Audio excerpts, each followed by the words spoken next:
Bonjour la team déconfinée, bienvenue sur ma chaîne toute récente. Je vais commencer par me présenter. Je suis Laura, enseignante, professeure des écoles sur plusieurs niveaux cette année, depuis 3 ans. J'ai majoritairement eu affaire à un public de maternelle durant ces 3 dernières années. Et tout à l'heure, là, je discutais avec ma cousine qui est infirmière et donc fortement réquisitionnée dans ce contexte de crise sanitaire en France, et internationale d'ailleurs. Et je lui demandais ce qu'il était possible de faire pour améliorer leurs conditions. Enfin, vu de ma fenêtre, c'est compliqué. On est chez nous, on essaie de gérer nos classes, la continuité pédagogique de nos élèves, avec nos familles.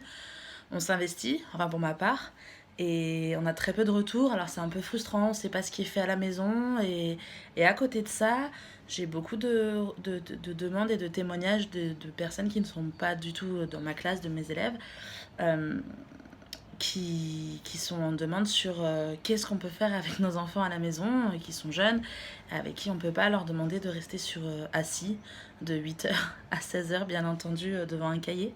Ça, c'est pas possible pour n'importe quel enfant, en fait, déjà. Donc voilà. Et donc en discutant avec ma cousine, elle me disait, mais en fait, je me suis aperçue que j'ai beaucoup d'amis, de collègues, et moi-même, qui n'avons pas le temps de chercher parmi les multiples ressources sur Internet de tout ce qui est possible de faire comme activité à la maison, avec du matériel de la maison. Et puis, et certaines, alors je les incrimine pas, mais certaines enseignants n'ont pas envoyé autant de ressources que ce qui est disponible, ce qui est possible de trouver en fait, peut-être par leurs propres raisons.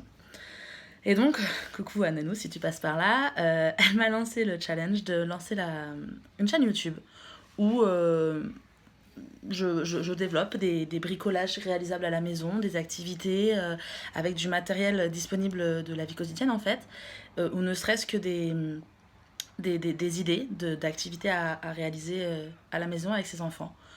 Donc au niveau du public visé, on va se consacrer notamment sur le cycle 1, donc tout ce qui est petite section, moyenne section, grande section, la maternelle. Après, à vous de voir, c'est tout à fait, on peut adapter pour les plus petits ou pour les plus grands. C'est important de faire des temps de pause, même en CM2 ou même au collège, lycée, proposer à ses enfants des temps de pause ludique où on peut faire, je sais pas moi, de la peinture si on en a à la maison, du bricolage avec des rouleaux de papier toilette usagés, ça.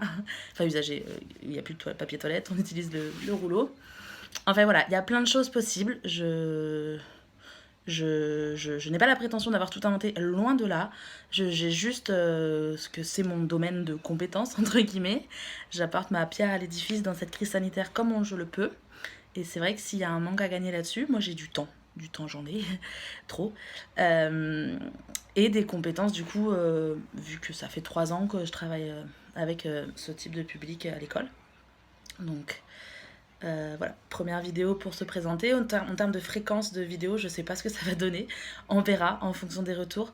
Je compte sur vous surtout pour m'envoyer vos retours. C'est vrai que c'est très frustrant en tant qu'enseignant, bah, du coup, loin de l'école et de la classe, de se rendre compte de ce qui est fait à la maison, de, de, de, des doutes des parents, des questions. Donc vraiment, n'hésitez pas à commenter ou je sais pas si c'est possible d'envoyer un message privé si vous n'osez pas.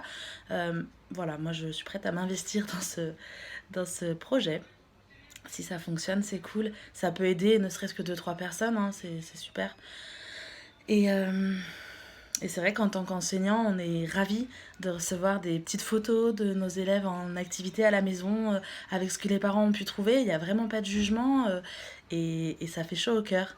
Parce que mine de rien, on passe notre quotidien aussi avec eux, même si quand on rentre à la maison, on essaie de couper. Et c'est vrai que c'était pas prévu, c'était très brutal comme séparation, entre guillemets. Et ça peut être compliqué à gérer, même pour nous. Du coup, n'hésitez pas, vous, de votre côté, à envoyer à vos maîtresses, vos maîtres, les enseignants de vos enfants, euh, des photos.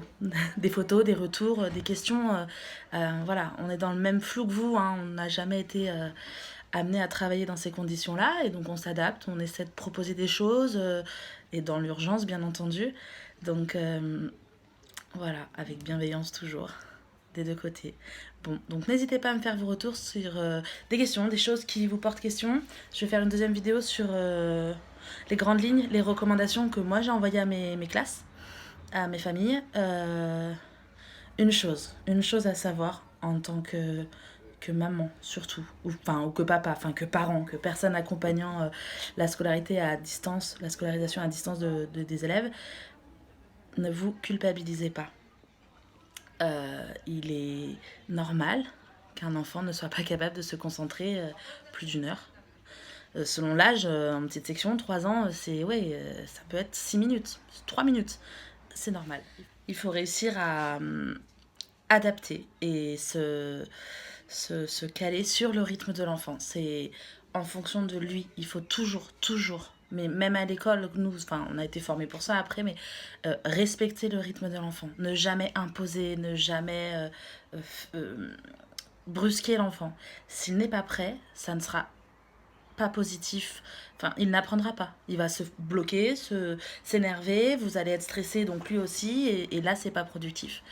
Il faut vraiment prendre le temps. Ok, il n'est pas disponible à ce moment-là, c'est pas grave. On fait une pause. On fait une pause, va jouer. Et souvent, ils reviennent. Ils reviennent, ils disent ah ma maman tu m'avais dit pour apprendre à compter du coup est-ce qu'on peut compter les cailloux dehors. Bon ben voilà, il faut toujours partir des envies de l'enfant. Il aime les voitures, on va trouver des activités avec les voitures.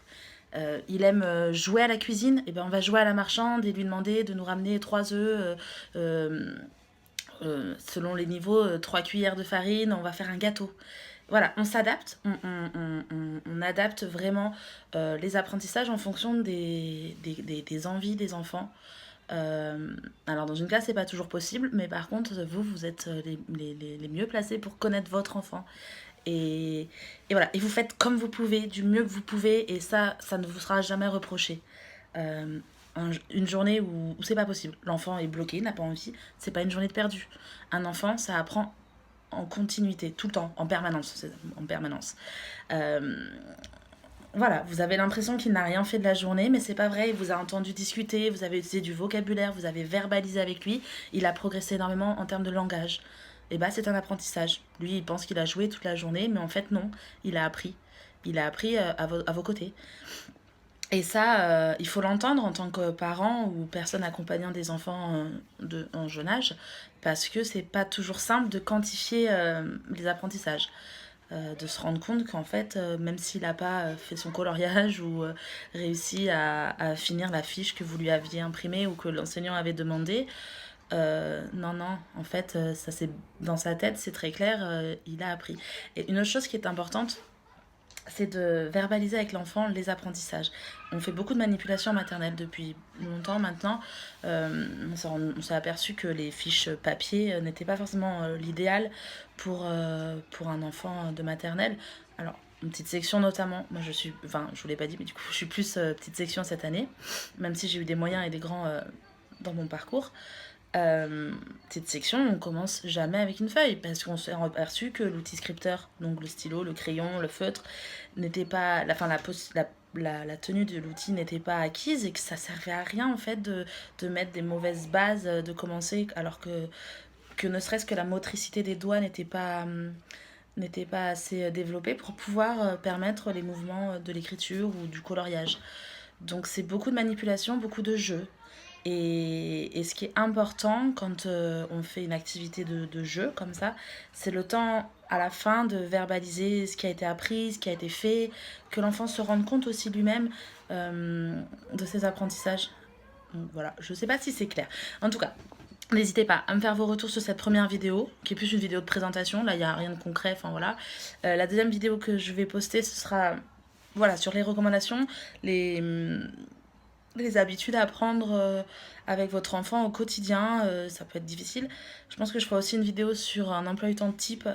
Alors après, c'est pas, enfin, ça n'a rien d'obligatoire, c'est à titre indicatif pour les parents qui peuvent se sentir un peu démunis face à la gestion d'une journée avec des enfants. Souvent, vous n'en avez pas qu'un en plus, donc ça peut être vraiment plus compliqué, poser des difficultés quand ils ont différents niveaux, qu'il y en a un qui doit travailler, qui doit jouer, qui l'embête. Voilà, je sais, faut s'adapter. Je vous souhaite bon courage dans cette période de confinement, surtout pour les parents qui travaillent à la maison, télétravail, pour le personnel soignant, pour qui vraiment toutes mes pensées vont... Et tous ceux qui continuent de travailler malgré le confinement. Bon courage à tous et à bientôt dans une nouvelle vidéo.